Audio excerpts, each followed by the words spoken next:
You're listening to a Comics XF podcast. X-Men. Get it!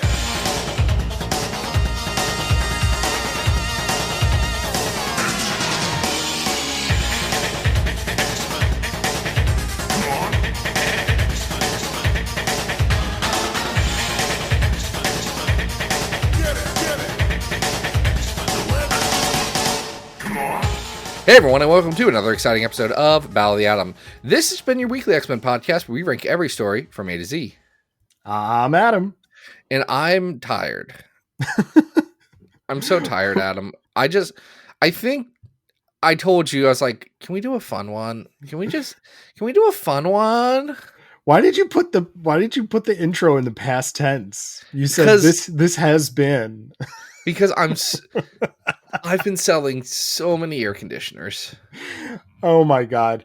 I think you probably made a lot of listeners happy when you popped in on our mailbag episode last week with that extensive HVAC question. I was very happy. I wrote that while I was between meetings about HVAC equipment, just to be clear.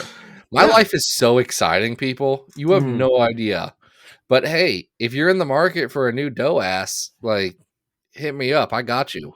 And also, I really, really would like the 2% sale credit that I get. So shoot that my way. Yeah. Well, we are going to have some fun this week. You're back from the road for a brief spell, and literally for a few hours is what's happening. So we're squeezing you in. This is great. What are we talking about this week? Whose selection is this? Oh, this is beautiful. This is the community selection. People on Patreon may or may not remember that a while ago, and it was a while ago because, frankly, we've been busy, we gave out a request for, hey, does anyone have any suggestions that they would like us to cover on the podcast? And a bunch of people did. And then we filtered those based on what we wanted to talk about. Legitimately, that's what happened. We said, okay, but what are these suggestions do we care about? And we want to build a good episode around, because sometimes no one's going to be happy.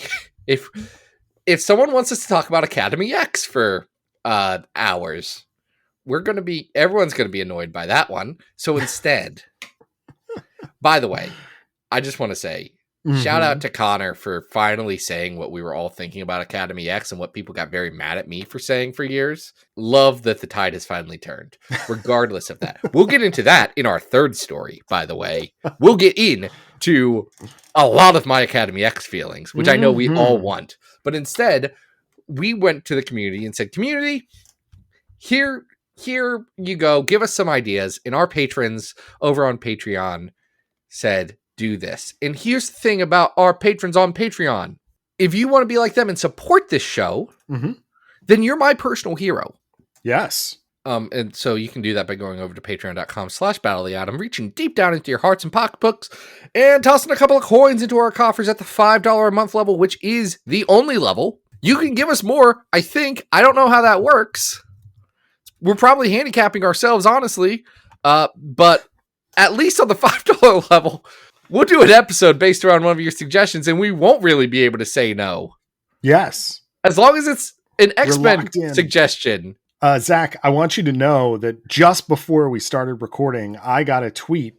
I'm not sure who this account was, but they were asking for the definition of the word coffer.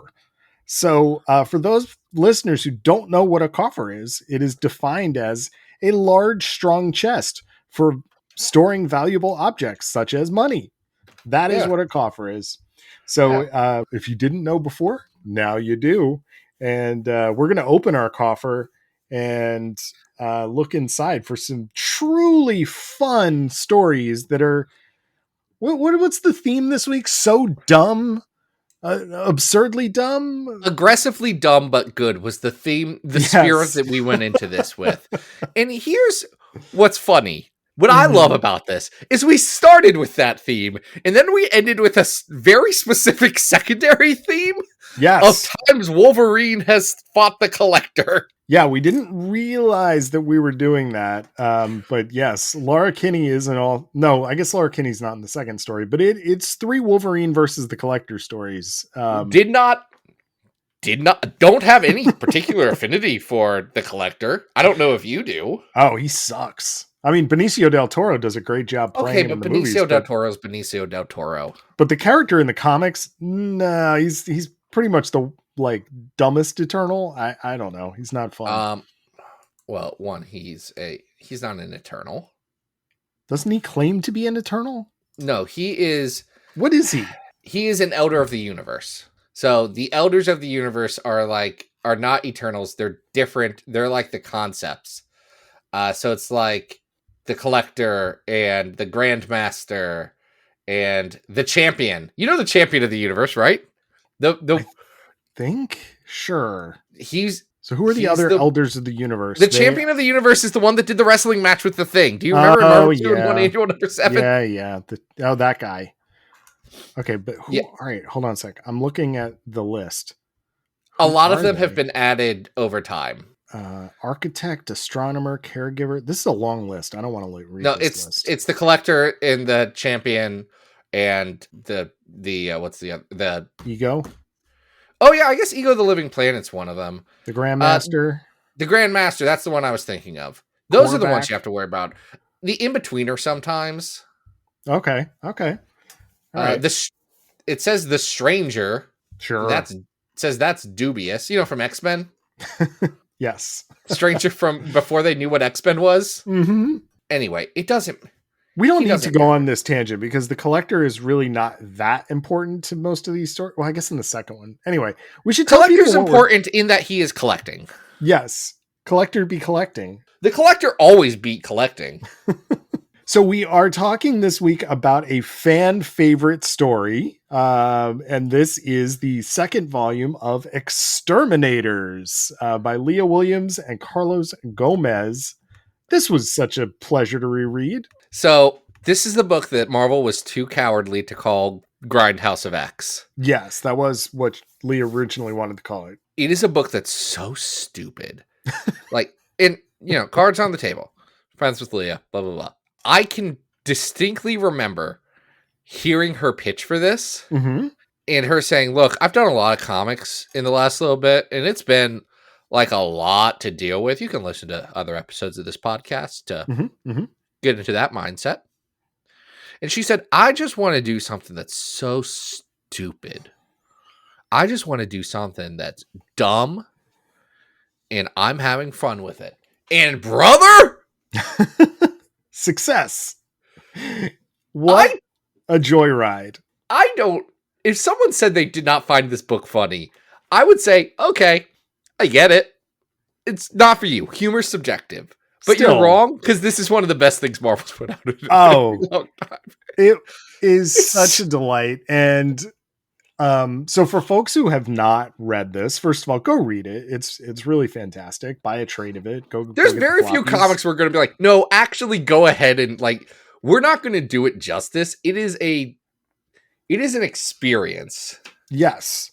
So the basic plot is that Dazzler has been unknowingly to herself, been dating an exiled vampire named Alex, who upon breaking up, Dazzler decides to throw all of his stuff out of her apartment window, including his vinyl collection, which then causes Alex to abduct Dazzler, Jubilee, and Boom Boom, who are all on a girls' nights out, hey, we're getting drunk because Dazzler had a breakup, and they get abducted into Alex's sort of dungeon battle lair, which then turns out to be a service for the Collector. Boy, this is wild.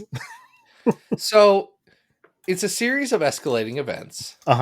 It's a comic that understands that there's a segment of the population that just wants a comic that is fights and explosions and truly pretty light over there, which is why 3/4 of this cast is pretty light over there, because it's Dazzler, Boom Boom, Jubilee, and Laura Kinney the Wolverine, who shows up on the last page like she's been mind controlled, and then of the first issue, and then the first page of the second issue, she's like, oh, hey, what's up, guys? Sorry, I'm just like that.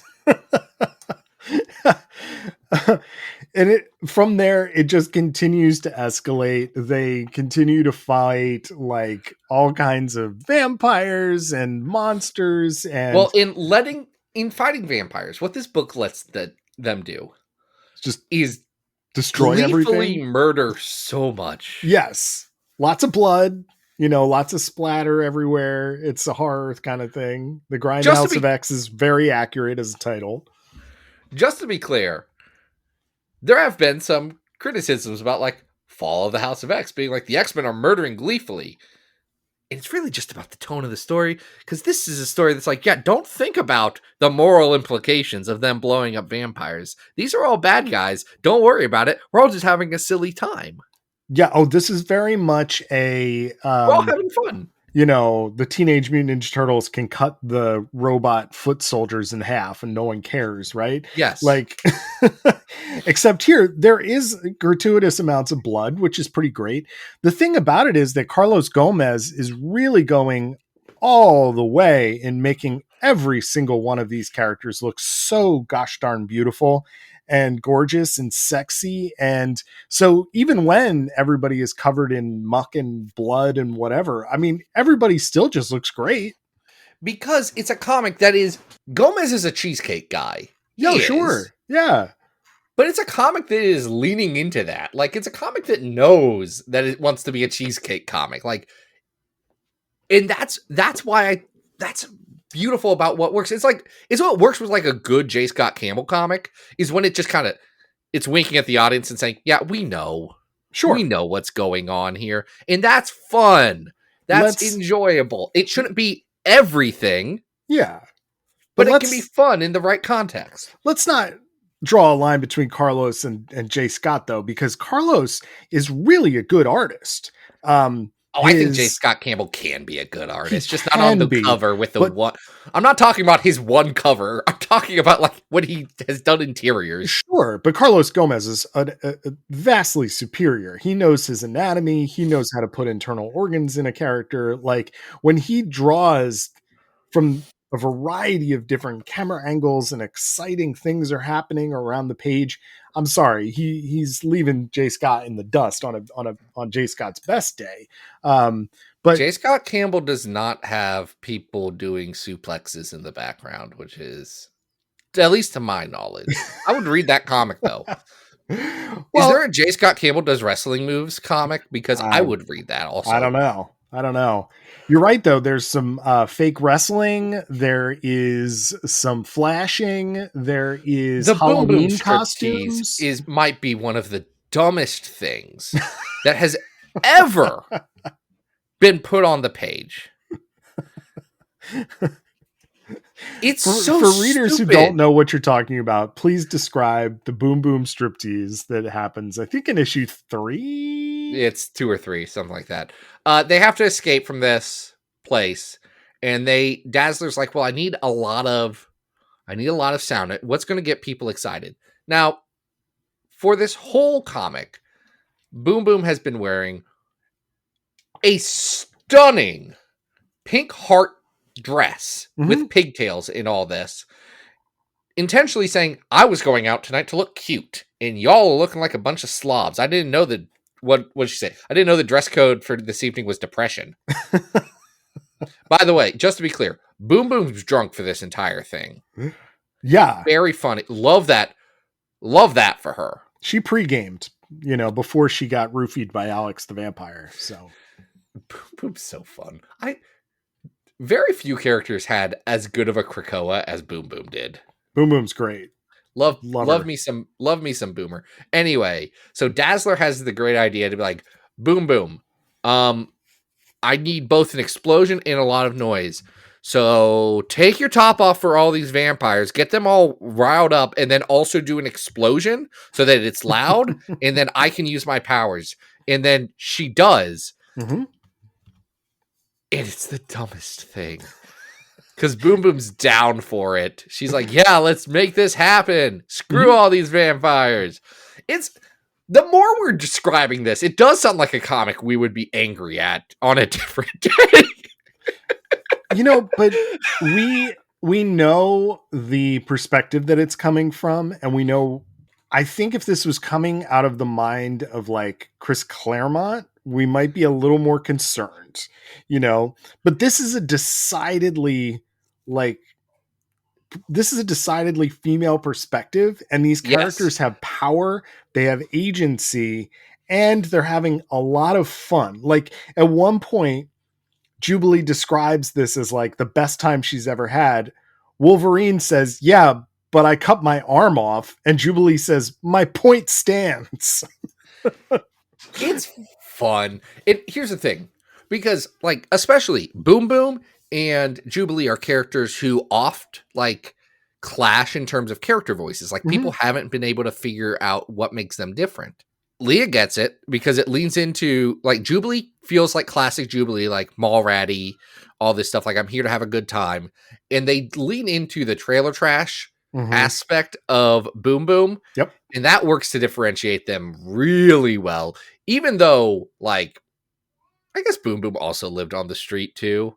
Man, Boom Boom and Jubilee are pretty much the same character. They're very similar, but Jubilee gets a ton of agency here. She is, you know, Dazzler is like kind of the leader of this team, but Jubilee is actually the one. Dazzler's the leader of this team. Let's be clear. It is her breakup revenge. That it we're is. Getting. She's the protag, but Jubilee is actually the person who is doing a lot of the problem solving in this story, and has one of the most amazing moments in the 5th issue where she actually does the atomic explosion that has always been hinted about her powers for many, many years. I really enjoyed rereading this. It is so much fun. I can't recommend it highly enough. It's just so good.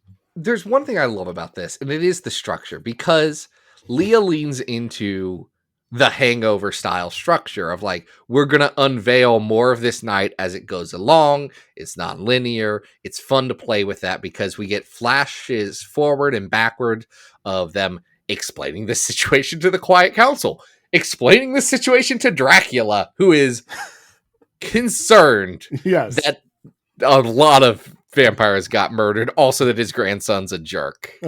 It's also like, why are they wearing Halloween costumes in the flash forwards? You know, as it goes through, you get these really fun things like them interrupting a baseball game, and they're playing baseball, not softball. Did you notice that? I did notice that. They're playing baseball, the thing the X-Men play. So as much as we're like describing this as kind of dumb fun, it's pretty expertly structured as you go through. The thing. It's like, that's what I was noticing rereading this in one sitting. It's really well structured. Like it's a tight 5 issues that shines, that really works. And it also opens with a shot of Dazzler wearing hot pants that say Praxis on the butt. Which is another example of where the story will go, because she doesn't actually wear those until the very end of the story. Yeah, it's great. So, and by the way, folks, if you read this and are enjoying this and like want more of this, well, I don't know how to tell you to get more of this, because turns out no one bought it, which is everyone's shame. But there is a current series that Leah Williams is doing a mini called Gotham City Sirens that would have just wrapped up the week that we're recording this. That is Catwoman, Harley Quinn, and Poison Ivy going out on a girls' night adventure through Gotham. Sounds like a spiritual sequel, if there is one. It feels in line with that. They're fighting Punchline. Who, Adam, do you know about Punchline? Yes, I do. She's the new Harley Quinn, who's also a YouTube influencer. she's an alt-right girly, but for the Joker. Geez. Yikes. Yeah, it is a bit of a disappointment when you get to that last page of credits and it says, you know, the X-Terminators will return. And it's like, when? In more. One X-Men Unlimited. Yes. Infinity comic. That's when. Yeah. Hey, Marvel, you just did a big vampire event. Crazy that you could have. You did a vampire event that had Laura meet with Zaris, who is like in this comic and is Alex's dad. You could have done something here with this book that did not sell, but I bet it would have sold better than some of the things you put out. We had Blood Hunt Jubilee, and we had Blood Hunt Wolverine, Blood Hunt Wolverine, Laura Kinney. Like, it's right there. You could have done it, but whatever.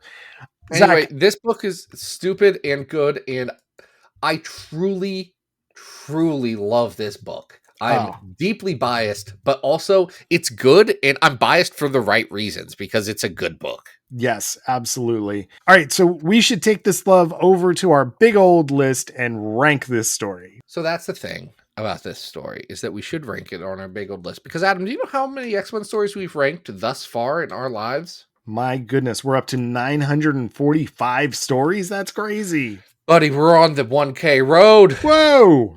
We're almost at the end of our journey, I assume. It ends at the nice round number, right? We don't do this until Affinity? I don't know. I mean, there's way more than 1,000 X comics, so we'll find out. Why did they make more than 1,000 X-Men comics? Nothing needs more than 1,000 things. Rice, maybe. But I don't even want to quantify how many actual issues we've read because it's so many more than that. Does it ever make you be like, how much time you could have spent like learning French? No, okay. I'm enjoying this. I enjoy every minute of it. That's beautiful, Adam. We have ranked 945 X-Men comics, some of which are good. The number 1 comic being the House of X Powers of 10, number 200 being Wolverine Snicked, number 400 being X-Force Omega. That's 16 through 20 of X-Force Volume 6. Oh, is that an Omega Red story? I have no recollection of what that is. Doesn't matter. I don't know. Sure. Maybe. Sounds like a Ben Percy. Might be. Who knows? Number 600 is Iceman Volume 3, 1 through 5, Falling Out. Number 800 is Wolverine Origins and Endings. That's when he gets his memory back. And the worst X-Men comic of all time is 2099, World of Tomorrow. That is at 945. Okay, Adam. Yep. I am going to throw down a gauntlet incredibly early. And it's going to sound... This is going to sound like a lot, but I want you to listen to me here, and I want you to believe me, and I want you to think on it. Yep, go ahead. Is this better than Wounded Wolf at 32 on our list? That is not where I thought you were going to start. I mean, the first thing we have to acknowledge... I figured I'm going to just like, screw it.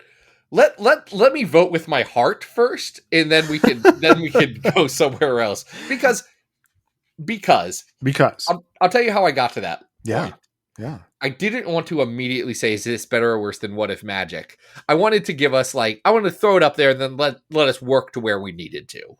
Well, What If Magic is currently at 40, another Yes. Leah Williams classic.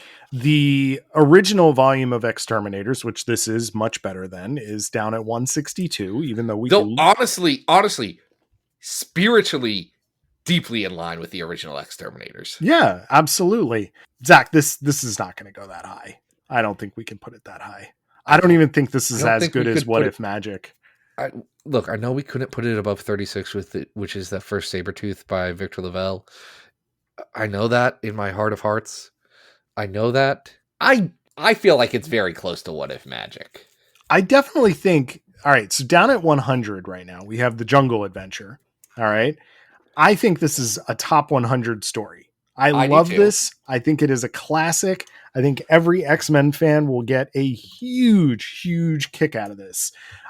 This is very much in the spirit of, at 91, what if Wolverine was Lord of the Vampires? Except for this is better than What If Wolverine was Lord of the Vampires. It is. It's also better than the first arc of X-Men 92, which is right above that. Is this better, though, than the Hickman X-Men number 4 Global Economics, where they show up and Apocalypse is wearing a suit? Like, are we? Yes. Okay. I'm gonna say yes, because it is. Just because that's a great 20 pages, but it does not it's a snapshot, it's a scene in a larger thing. It is not a blown out thing. And also I do think that the fact that comic has to jam in a fight scene, even if it is tied to the larger plot, does bring that comic down a bit, because what I really want that comic to be is Apocalypse in his large suit eating gazpacho. I want more of that. I wanted more of that. I'm gonna force us in the spirit of that comic to make a terrible decision, Adam. And I need us to make this explicit. God, why are you doing this? Go ahead. Adam, is this better or worse than Magneto Testament? It is better than Magneto Testament. It is not better than at 53, Excalibur, the sword is drawn. This is such a... Then I will say below Excalibur, the sword is drawn, right above Cable Past Fears, making it our new 54. That's a great showing for this book. I think I knew this was going to be a top 100, and I was curious how high we were going to go with it, but I think that's a really good spot. I was nervous to reread it, and then I reread it, and I loved it. It totally lived up to my memory of it. I too was a little bit concerned, and then I was like, nope. Was it just a moment? Was it? And I was like, no, actually, this is awesome, and everyone should enjoy this. All right, so we're riding a high right now. That's the highest. You're riding a high. That is the highest we've placed something in quite some time. I don't know if this next story is going to qualify as a top 100 book, but we should talk about it. The Great Escape from Wolverine, written by Eric Larson and drawn by Jeff Matsuda. Okay. Yeah, buddy. Yeah. So, Zach, can I ask you a question before we start talking about this story? Yes, please ask me a question. Have you ever read any Eric Larson Spider-Man? Like, are you a fan of Eric Larson's Spider-Man? No, I have not. Okay, so I'm going to hold that thought then, because I have some thoughts about what Eric Larson likes to do with his comics, and it kind of explains what is going to happen. But we should introduce what this is first. So what this starts out as, and I had forgotten that this is how it starts out, is Wolverine going to a bar with Carol Danvers, who has just been kicked off of the Avengers for her alcoholism. Yep. So Wolverine's going to a bar because he's like, alcoholism doesn't exist, Carol. I don't know what to tell you. No one has a problem. I do believe that Wolverine is progressive in a lot of things, and I do believe that Wolverine doesn't think alcoholism is a thing. He thinks that's a skill issue. He clearly understands that Carol has a problem here. He's also just kind of like, I don't understand why Carol doesn't realize that Wolverine can't get drunk. Like, they've been friends for so long. This should be already covered territory. By the way, Wolverine and Captain Marvel are like my intellectual ship. Like, not that I have those, but like, I feel like if you wanted to really get Captain Marvel over, you would have her in like a long-term thing with Wolverine and give them a book. Kind of implied that they're something. No, but you would do the Storm and Black Panther thing with them. Well, the evening does not go well. Captain Marvel is not only drunk, but Powerhouse is attacking the United Nations. Is that what it is? And who can tell? Wolverine, we all know Powerhouse, right? Wolverine and Carol show up, and Carol's just like drunkenly blasting all over the place. Like, she does not know what's going on. She starts blasting.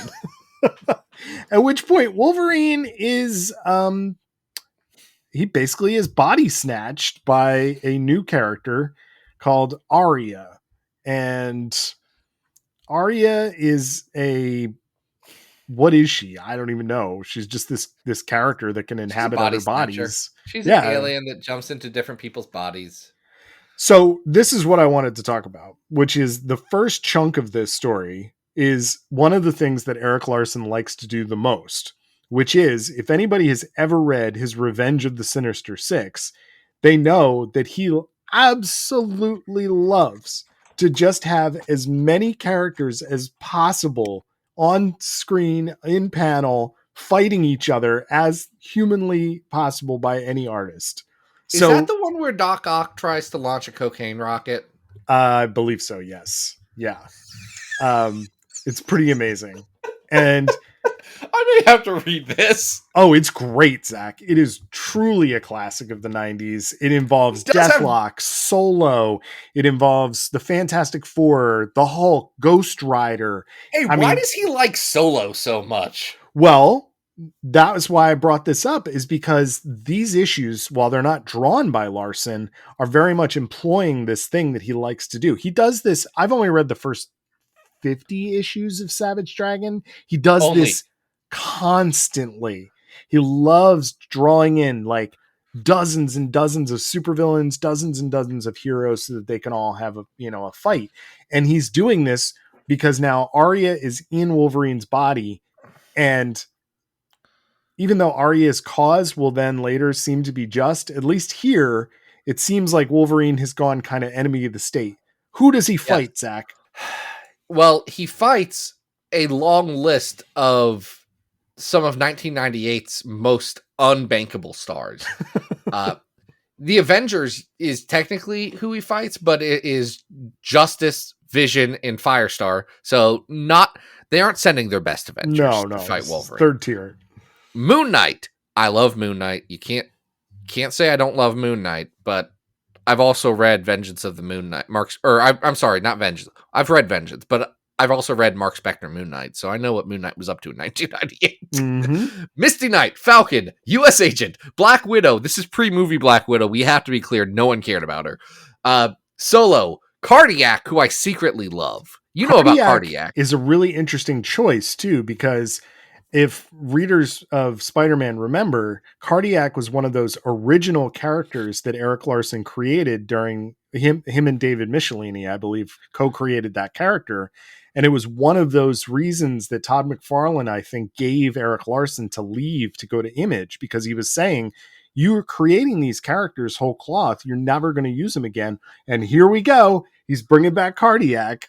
Hey, Cardiac, the guy who runs an underground healthcare system for people and only does crimes to get healthcare supplies because the insurance industry is bad. Cardiac is such a Savage Dragon character. It is not funny. Like, it is just, he might as well have just taken that character and plunked him over into the other book.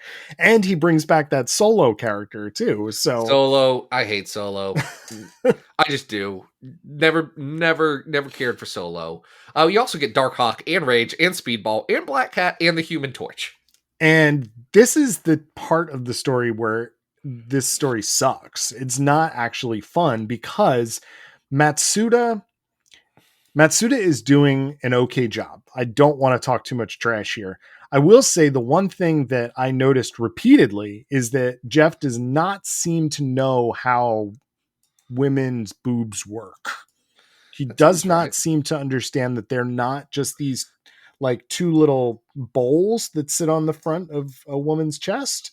So I don't know if he ever got better at that, but here it's pretty bad. But the story gets much better once we realize that Arya is basically just using Wolverine so that she can free all of the aliens on the Collector's prison planet, that then turns out to, in a weird twist, actually be a Noah's Ark to protect against Galactus. Yeah, that's what. Hey, did you know that Jeff Matsuda's a creative director at Meta now? Like Facebook Meta? Oh, okay. I'm on his LinkedIn page right now. Sorry. Cool. I guess that's cool. He's been doing that for like 3 years. This is after he was an executive producer on He-Man and the Masters of the Universe in 2019. He also did character design for Jackie Chan Adventures from when I was a kid. That makes sense. That really makes sense if you think about how he's drawing here and like the style of that cartoon show. I remember that show. Was that show good? I don't know. I don't recall. I do recall it did have a pretty cool style to it though. Mm-hmm. Like it. And it was a Jackie Chan show. So I wanted to be Jackie Chan's friend. It was the late 90s. We all saw the commercials for Rush Hour. We wanted to be Jackie Chan's friend. Matsuda's not doing his best work here. Honestly, if I'm Jeff Matsuda, I'm like, Eric, this is okay for you to write into a script that you're drawing. But I'm getting 1998 Marvel pay for this. What are you doing to me? We could go back to Image right now. It is really funny how much Eric is asking him to pack onto the page, because these are the kind of things that Eric would love to draw, but he's clearly writing this while he's still doing Savage Dragon. So like Matsuda is trying his best, and I'll give him a lot of credit. Like his alien designs are really fun. He The does a aliens good that they job with fight are some of the cool. robots, and the collector is looking pretty sinister. But I could not shake my conviction that this would have been like at least 2 times better if Eric Larson had actually drawn it. Oh, yes. I think it would have taken longer. But Yeah, like of course. Larson wants to draw this comic. And Matsuda, who I actually like a lot of Jeff Matsuda's stuff, Mhm. Matsuda is feeling the constraints of having to do this comic at a time when, like, look, ain't no one gonna fire him from Marvel right now. Marvel needs all the help it can get.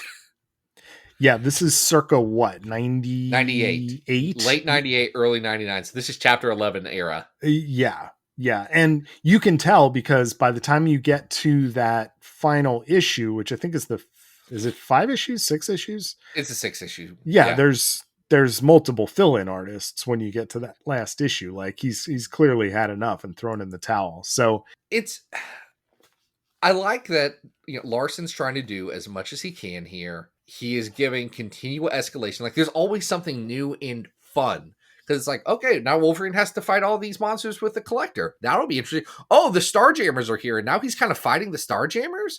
What's up? Oh, he has to fight Torgo? This guy that we all know? I That's did Jack Kirby enjoy character. the space escapades much more than the body snatching, fight the other heroes type stuff. Because I just think that Matsuda's art suits it better. He does a pretty good job with the Starjammers and the other alien prisoners. So my only disappointment is that, like, we really didn't get Wolverine versus Galactus, which is what you want. Yeah, the story kind of promises that, and then it doesn't happen. And that Lanil Francis Yu cover of 138, it gets me hyped for, wait, what? We're gonna get Wolverine fight Galactus, and they battle Galactus, but a lot of people battle Galactus.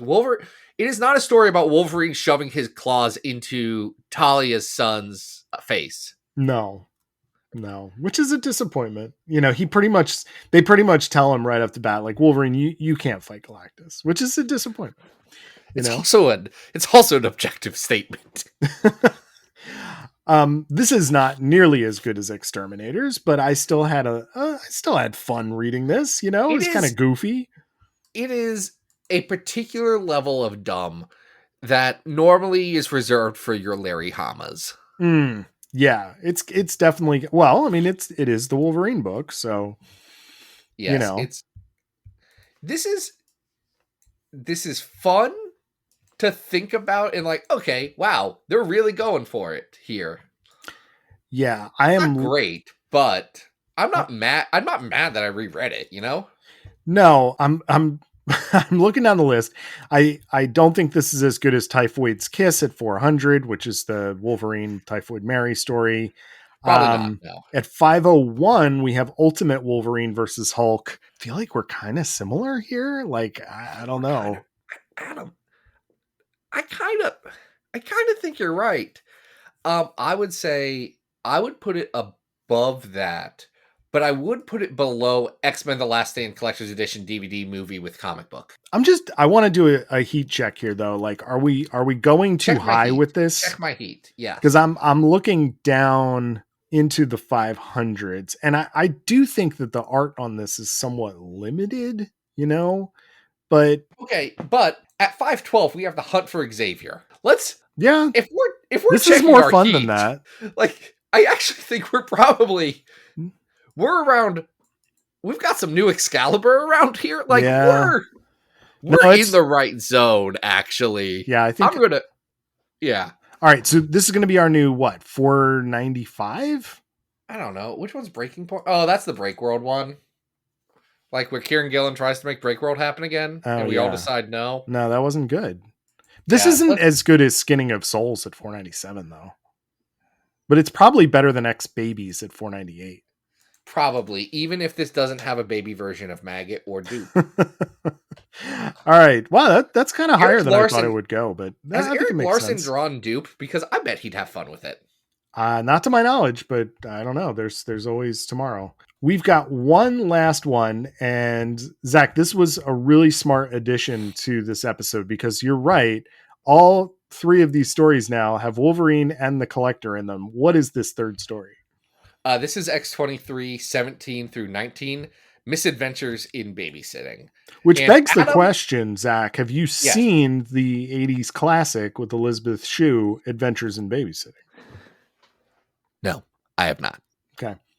I am aware that it's a thing. Mhm. There's a man named Thor in it, is what I've been told. Vincent D'Onofrio playing Thor. The bug man from Men in Black, yes. Yes. Among other famous funny roles. Vincent D'Onofrio thing. The detective from Law and Order, Criminal Intent. Yes, Yep. Vincent D'Onofrio. My wife exclusively knows him from his minor supporting role as one of the boyfriends in the movie Mystic Pizza. Oh, okay. Every time Vincent D'Onofrio comes up, which is more than zero, my wife's like, "Who am I?" The guy from Mystic Pizza. You know him.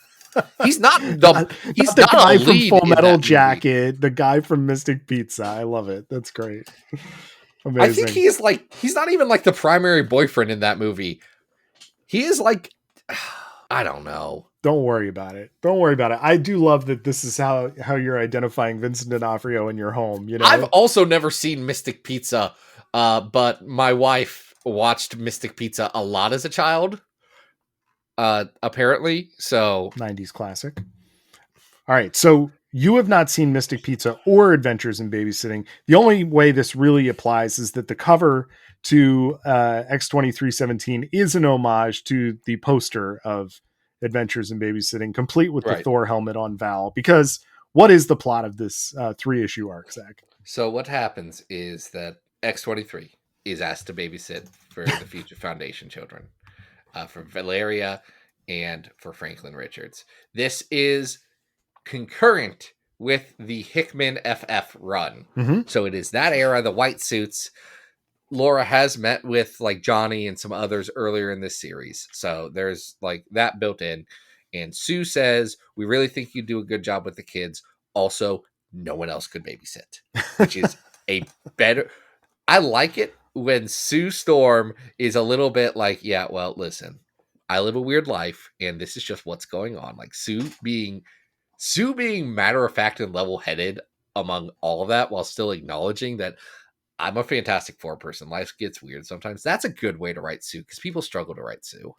I think it's pretty great because she's very determined to have this gala that they're going to, this date night with Reed. They're about 15 minutes away from the Baxter building. And of course, when you're babysitting Val and Franklin, things are not going to go well. So Val uses nuclear power to open portals that then a dragon comes through, and Valeria Richards tries to do a thing because Franklin wants to pet a dinosaur. Aww. And Franklin's response is, yeah, well, you want to pet a dinosaur too, Val. And this is all true. This is all good. They are. Why you would want them not to be Moppets and want them to be teenagers is truly beyond me. Ask Dan Slott. I don't know. C'est la vie. You know what? Eventually, someone will do the right thing, and they'll go. And they'll go through a time older, like Franklin Richards did in the 90s. Regardless, they go, and now a dragon gets loose and captures them, and X-23 has to go save these children. Meanwhile, who is depressed in being the worst? Oh God, it's Hellion. So some of you. I'm sorry, the Krakoan. Spoilers. Here's the thing. Spoilers for NYX #1. I feel like that book's going to try and make me have sympathy for Julian Keller at a certain point. And I'm going to be honest. I've read every comic he's been in so far. Hasn't happened yet. No, he sucks. And this book is a real, this arc is like, no, this guy really sucks. Like you may have liked him from New X-Men. Like you may have liked him from the Academy X era. Like you might have had a glimmer of like, oh, I kind of like him. Not here. No. He's terrible. Okay. because Marjorie Liu is a very smart writer. Yes. And Sonic Takeda, who, like Marjorie Liu's biggest partner in comics, Yep. is drawing him like he's a pretty anime boy. Like, he is a mean, pretty anime boy. That's what he is in this. He's got the dark hair. He's the loner. Like there are plenty of things that you can buy if you want to see this character. He is also one. Julian's generally right in the high concept of, yeah, well, like, don't treat us like crap because we're mutants. And that's fine, but he's also a jerk to his other mutants and other friends about it, and that's the annoying thing. Also, he's a spoiled rich kid, and he acts like it, and I hate that. I grew up without being a spoiled rich kid because I wasn't rich. So now I think that anyone who has money as a child is a bad person. That's just me. That's just me. So I think, yes. Well, Hellion is, for many of these reasons, not a likable character, but here he's Draco Malfoy. That's what he is. He's particularly unlikable here because he is under the impression that he and Laura are meant to be, and that when she's coming to visit him, that it's romantic, and that he then, when she kind of like brushes him off, he actually uses his powers to stop her in a kind of abusive way that Gambit calls him out on, which I think is really great as the substitute dad. Let's pause for 1 minute. Marjorie Liu's Gambit is among the best Gambits to ever exist. Oh, it's great. I love it. He's in complete dad mode. Like, because he's still 100% Gambit. Mm-hmm. He is 100% Gambit.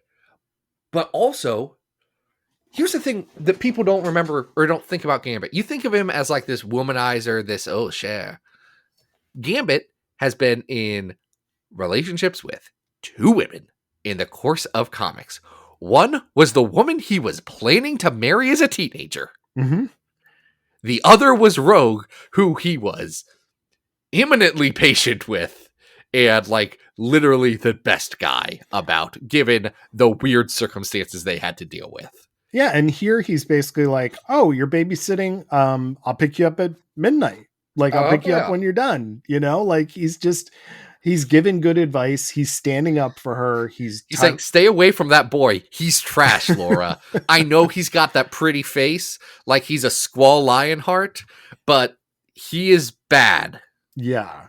Well, unfortunately, Hellion does not stay away and does get involved in this situation where, including the dragon, they all get abducted by the Collector, who is interested in Laura's claws and Hellion's hands, and he's I think he's interested in Hellion's hands to be a jerk. Yeah. He's like, well, I could take your hands. Sure. That seems like your hands seem at least interesting. I'll take those. Julian's working through the fact that he lost his hands recently, and he's dealing with a lot of anger that everyone's mad at him because, one, he was always a jerk, and then two, he kind of killed the Omega Sentinel as a trauma response. Mm-hmm.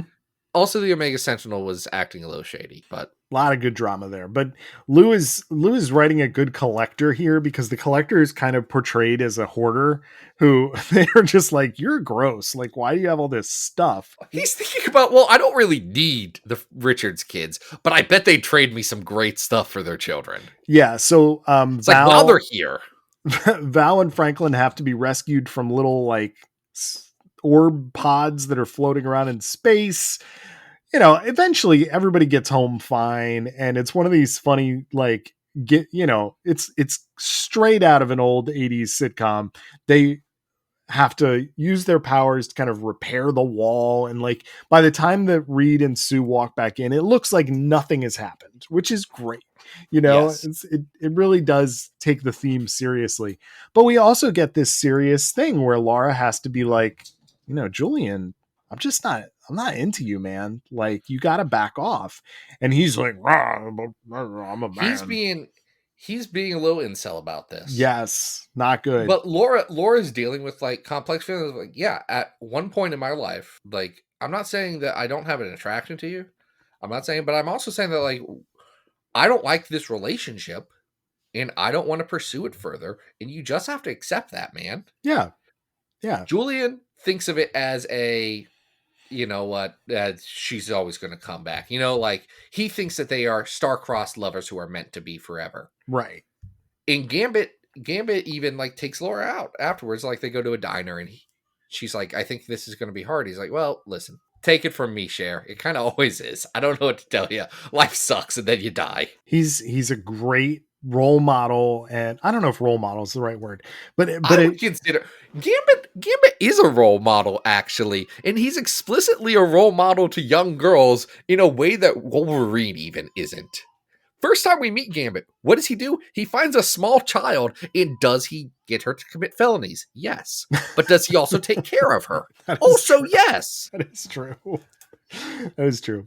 Well, I will say I enjoyed this. I think it's on par with some of the other X-23 Marjorie Liu stuff that we've read before. And you know, it's just an enjoyable little romp. I didn't know if it's that memorable. It's probably not the best X-23 thing we've read, but I enjoyed it. It's not, but it's good. Like, here's the thing. Liu and Tanaka have a baseline level of good that they work together here. Mm-hmm. And then they've just said, well, actually, wait, let's do our own thing. And they level up with like Monstrous and Night Eaters and all that. But I like going back and seeing this because that's where that came from. And now they are like a powerhouse duo in comics. This is definitely better than the X-23 Dakin crossover, which is all the way down at 643. We have X-23 4-7 Songs of the Orphan Child down at 537. This is better than Song of the Orphan Child.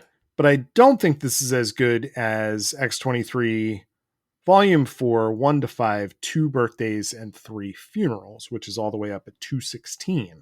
I was looking because Lou's X-23 10 through 12 Touching Darkness, which is Jubilee and Laura go on a vampire adventure. Yep, that's better. And it's weirdly horny. It's really good, though. And that's all the way up at 214. It's good. But yes, no, I think you're right about that. I'm trying to see, do we got something else that's like kind of close to that somewhere around here? This isn't better than Magic Volume 2. Which is at 248. Oh no, I'm looking in like the 400s with this one. I'm scrolling down. Like this isn't as good as 387 Uncanny I Magneto on 48 to 150, you know? Okay, so you've put it there, but I think we're really close. And do you know why? Why? 132 is Dark Web X-Men. Okay. Or not 132, 330. 392. 392 is Dark Web X-Men. Yep. 393 is X-Men The Exterminated, which is that one shot after Extermination. Mm-hmm. I think this is between those two. Oh, that's right. Okay. Under Bizarre Adventure 27, which is that weird video game tie-in that never came out. It is, and it's above like Ultimate Spider-Man Annual #1, the hybrid stuff from ROM. Like I don't know, man. That's around the right spot. I want to hear. Okay, where are you looking? You're looking a little lower. I'm fine to hear lower. Yeah, I mean, I think we're better than at 428, New Mutants Truth or Death, but I just don't think we're up that high. Are we better or worse than A Song of Mourning, A Cry of Joy, which is that Threnody issue of I think X-Men? we're better. That's at 418. Okay. Like we're on par with at 414 the Marvel Holiday Special 94. Like this has that kind of like, oh shucks kind of quality to it. This is better than but this is not as good as the Dark Phoenix saga. Yeah, but this is not as good as like X-Men 204 What Happened to Nightcrawler, I don't think. Why is X-Men 204 so low? I don't know. What were we on that day? This isn't as good as X-Men Black Mojo and 408. I would put it above that, but I can understand arguments below it. What is one? Hold on, I gotta look up a random issue of Uncanny X-Men because God bless Chris Claremont, but I don't know the titles of his comics. Which one? Oh, 158. That is that Rogue One where they have to go like to the Pentagon and erase everything. Oh, that's better than this. Okay, then let's put it right below that. All right, so this is going to be our new 414 X-23 17 to 19 Misadventures in Babysitting. We're done. Adam, we're done. Wow, and the collector didn't collect us. I think we did okay. Say what you will about the Marvel Cinematic Universe, and I'll say worse. Sure. They did give Benicio del Toro a lot of money to be a weird little freak in like 2 total movies. It's wild that he's in multiple movies, isn't it? As the collector. Is it weird? It's weird that Glenn Close is in Guardians of the Galaxy 1. It's weird that John C. Reilly is in that movie. Like, that movie has a stacked cast in its supporting roles. James Gunn, large reach. You know, people like him. They like him now. Did they like him that much in 2014? I don't know. What did he made? Slither?